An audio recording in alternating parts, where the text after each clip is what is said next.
Rafforzati i controlli per proteggere le sedi istituzionali delle forze dell'ordine, il carcere e il tribunale. Il prefetto di Padova, Giuseppe Forlenza, ha convocato d'urgenza una riunione in prefettura dopo i 3 striscioni intimidatori comparsi a Padova nelle scorse ore nei confronti degli appartenenti alle forze di polizia, all'amministrazione penitenziaria e all'ordine giudiziario. Il prefetto ha riunito i vertici di Carabinieri, Finanza e lo stesso questore, confermando il dispositivo di sicurezza che quest'ultimo aveva ordinato dopo il ritrovamento del primo striscione ai giardini dell'Arena inneggiante al 34enne egiziano arrestato lo scorso 23 giugno per aver incendiato le auto della polizia ad Albano Laziale a febbraio. Adottare subito e disporre queste misure appunto di intensificazione prima agli obiettivi, alle sedi, no, le classiche sedi della Polizia di Stato, dell'Arma dei Carabinieri e della Guardia di Finanza insistenti sul capoluogo in tutta la provincia. Poi successivamente, tarda mattinata, primo pomeriggio, gli altri 2 striscioni con riferimento appunto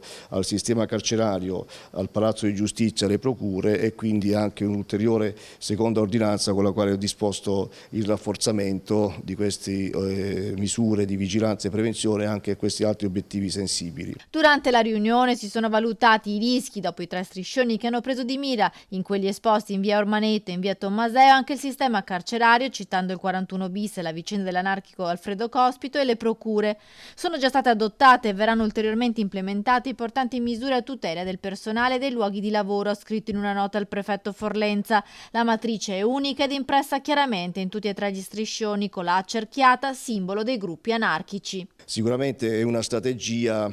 volta praticamente ad alzare un po' il livello di tensione, quasi a voler rimarcare una presenza ancora sul territorio, come voler dire siamo qui, quindi ad alzare il livello di tensione e di attenzione. Le indagini affidate alla Digos di Padova sono in corso, al vaglio le telecamere di sorveglianza delle zone dove sono stati ritrovati gli striscioni e le possibili tracce lasciate.